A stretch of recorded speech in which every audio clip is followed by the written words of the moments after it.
Hmm, don't you guys love it when you're just about to do the second video, like the real meat and potatoes of the whole situation, the part of your passion you really care about, and then the power goes out? At least I have one, two, three, four, five battery powered lights. So I have that one in the background and this one up top here, just so you guys can see me at least. But yeah, all the other technical stuff is on the computer. So what I wrote down here was over the top of my head, and sadly, the ugly ass thumbnail is gonna be left there because my phone likes grabbing the wrong part about a video at the beginning. That's usually why I start with a pose, just so that until I get my thumbnail up, that it's not all screwy dooey, but it's already uploaded as quick as possible. Anyway, this is my very bare bones, off the top of my head, breakdown for the Volkanovski, Alex Volkanovski, the Great. He's the current champ, versus Ilya Topuria, the Spain challenger.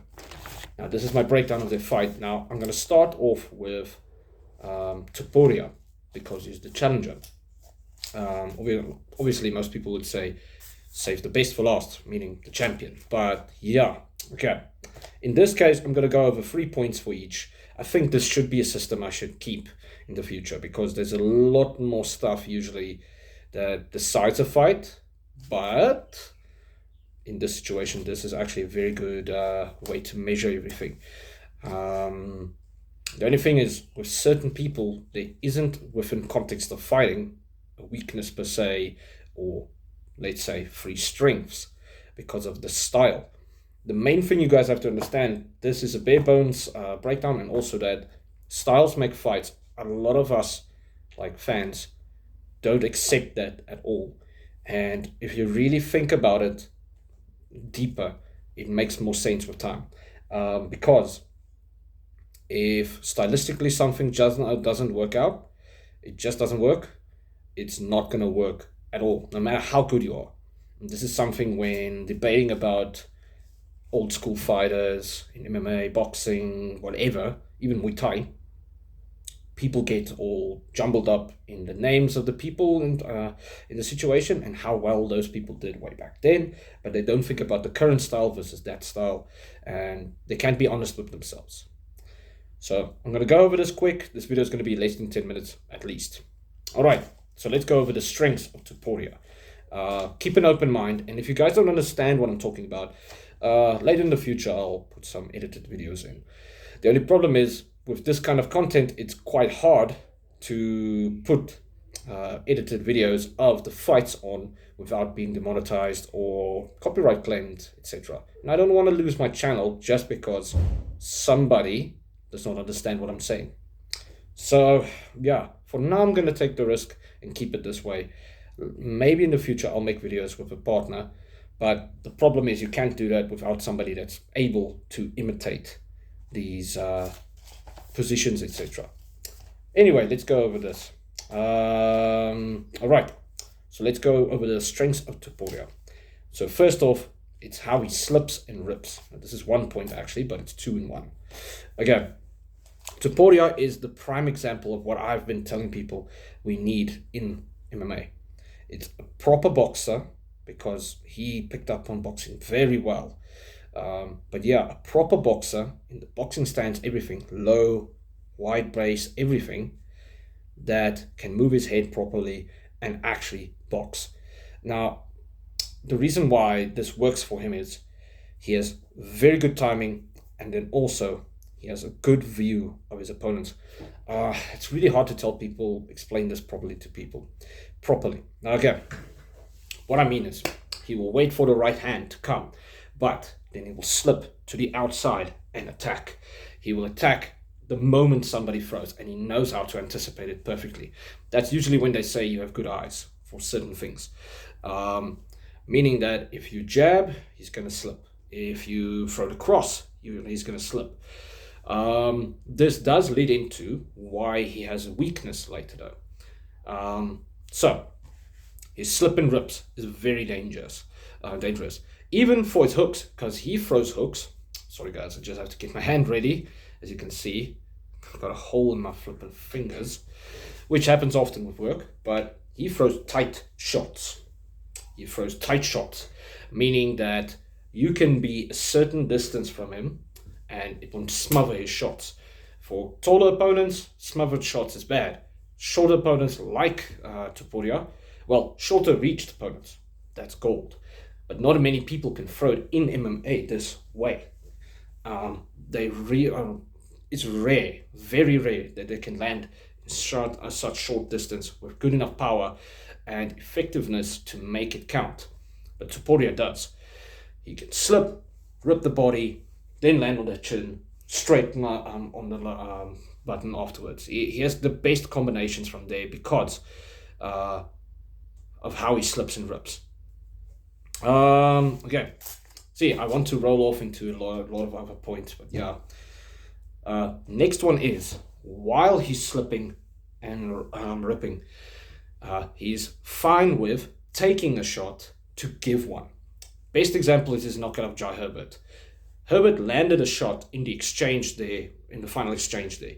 But how he landed it was in a way where Topuria wanted it to land that way. He landed while he was rolling with it.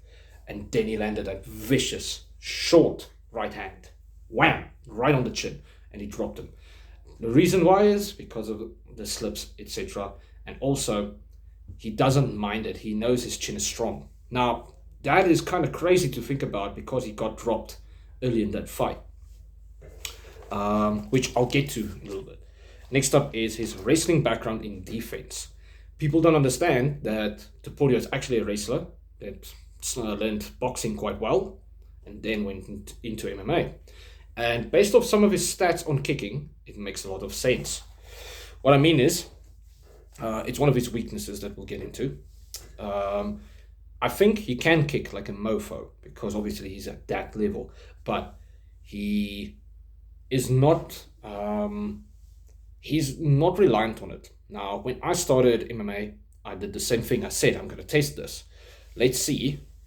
Less kicks and more boxing with a lot more wrestling, because I've always had the opinion that wrestling is number one, and Khabib, Islam Makhachev, Hamzat, Usman, Jones, DC, we can go down the list, Matt Hughes, GSP, we can go down this list forever.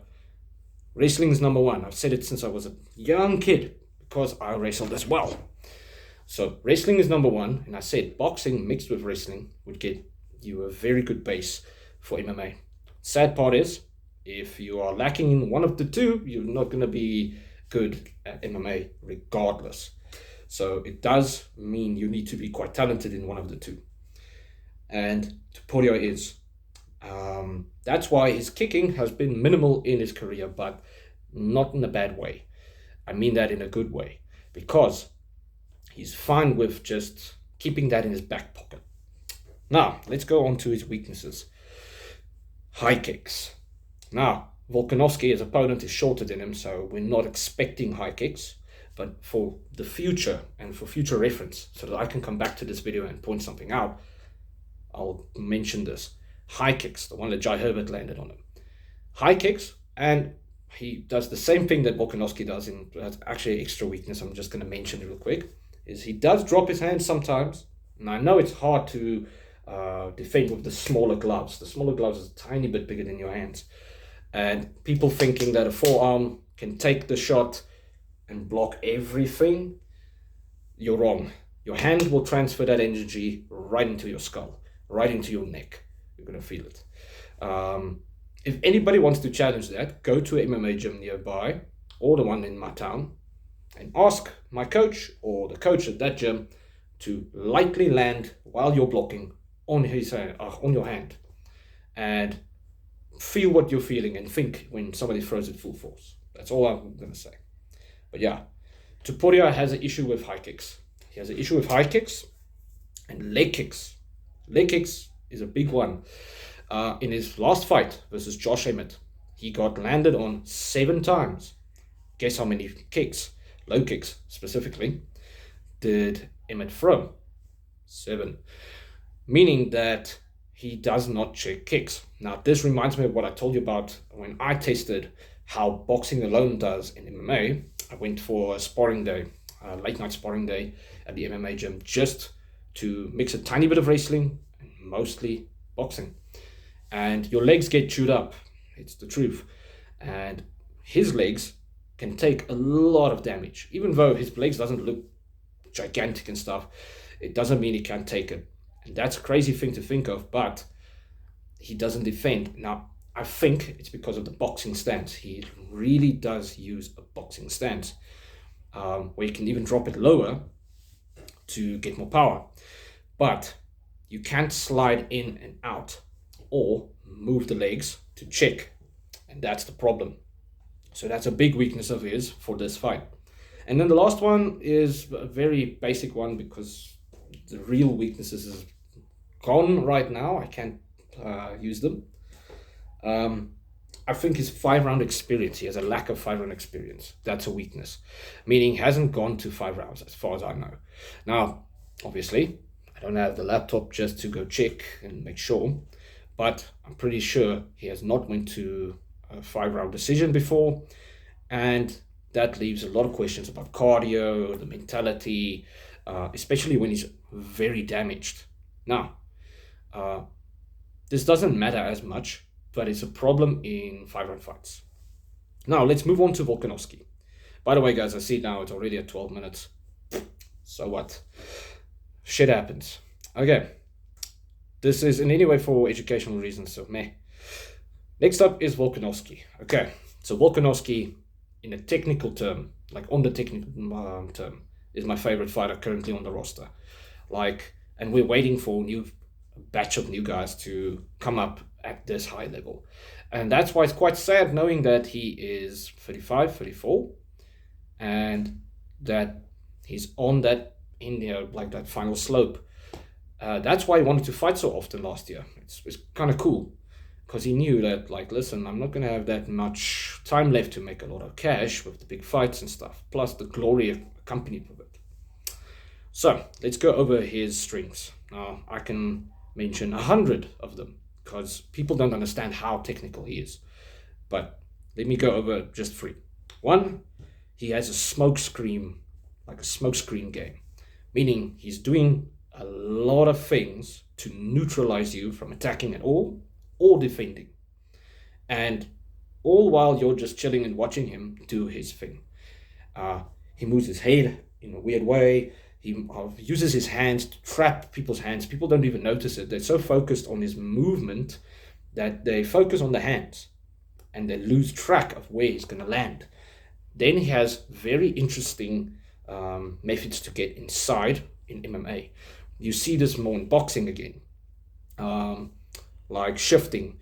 He drops his body weight to throw for the body, but then goes up top, then back down to the body and out. He shifts back out as well.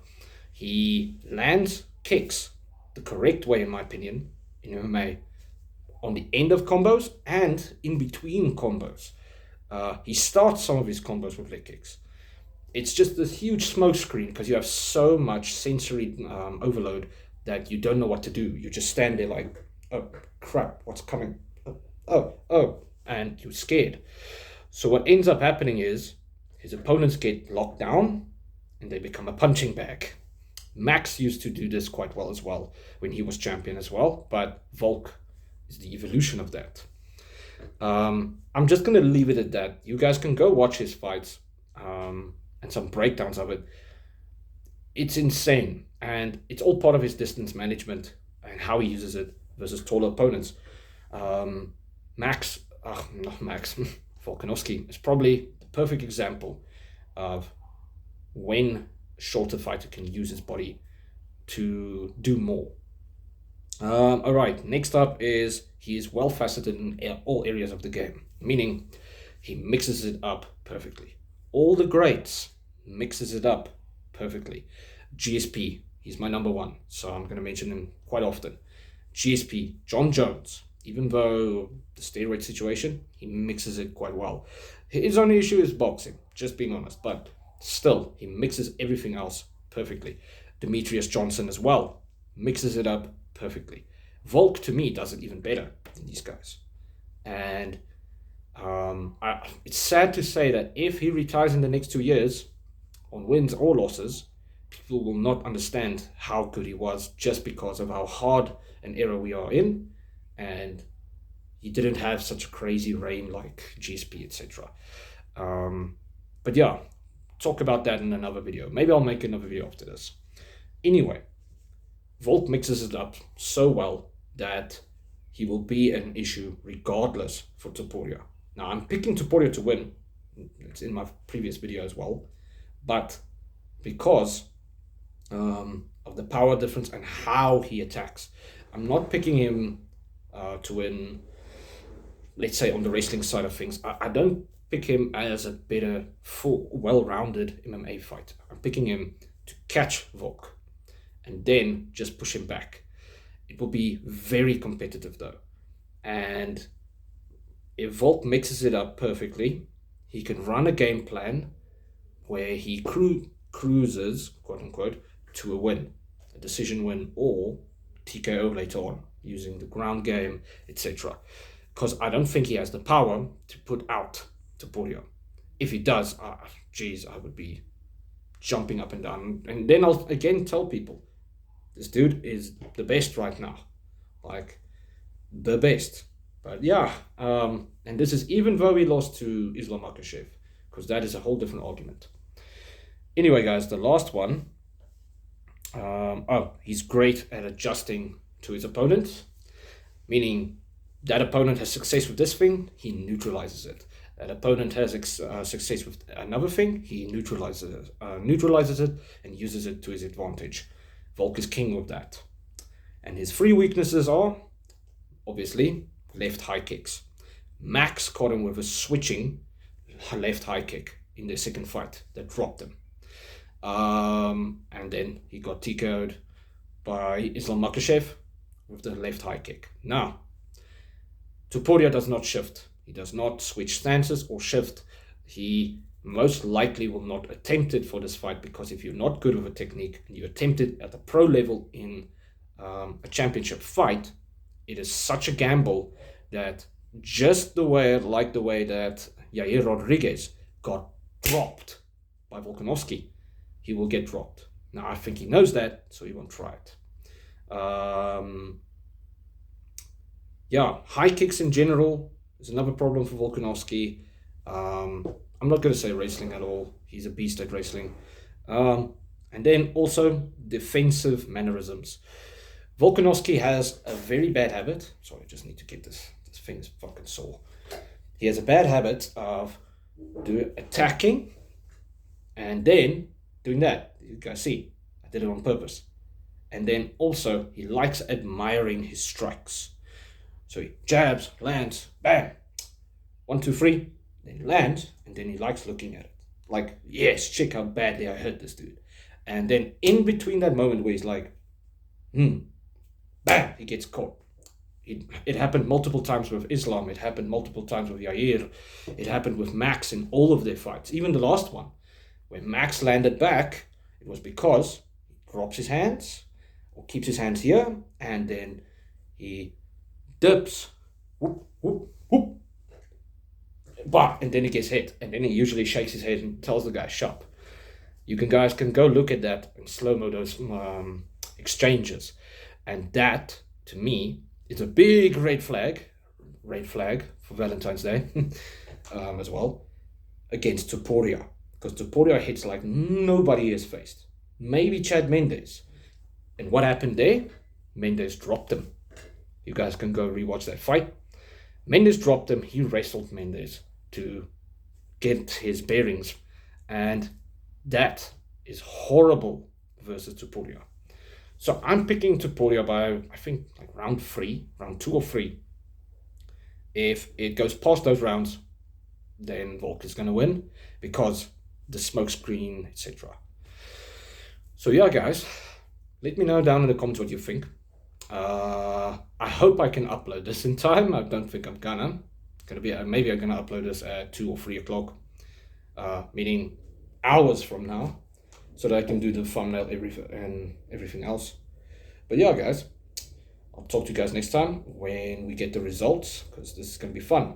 From here on out, the content's going to be like pumping, because there's a lot more interesting fights happening, divisions moving along. I wanted to do the MMA news thing a little bit more, but I said it's a bit dry.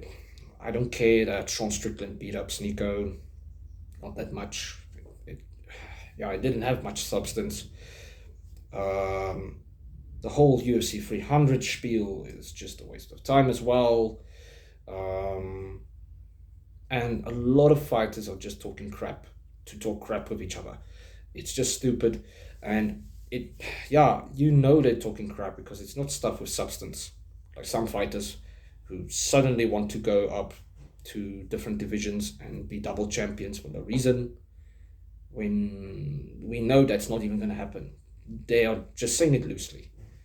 So I'm not covering this kind of stuff. And then also many matches that just get thrown around and doesn't get organized, or the drama a while ago with one of the fights that literally didn't happen, was not signed, like it wasn't signed until a few weeks ago or a week of. Crazy stuff. And then also a lot of people moaning about business conduct from Dana White, like how he's running the business. It's pointless drama. That's what I'm saying. If it's drama that has pertinence to the entire sport, the fans, everything, like back when ESPN raised the prices for the subscriptions, that really does hit the business, it hits the fighters, it hits us. That stuff I will talk about, but nah. And then later on, I want to do technical breakdowns and stuff when I'm a bit healthier, because I look and feel a bit healthier right now, but on a technical term, I'm not there yet. But when I am, some more videos will come. Cheers, guys.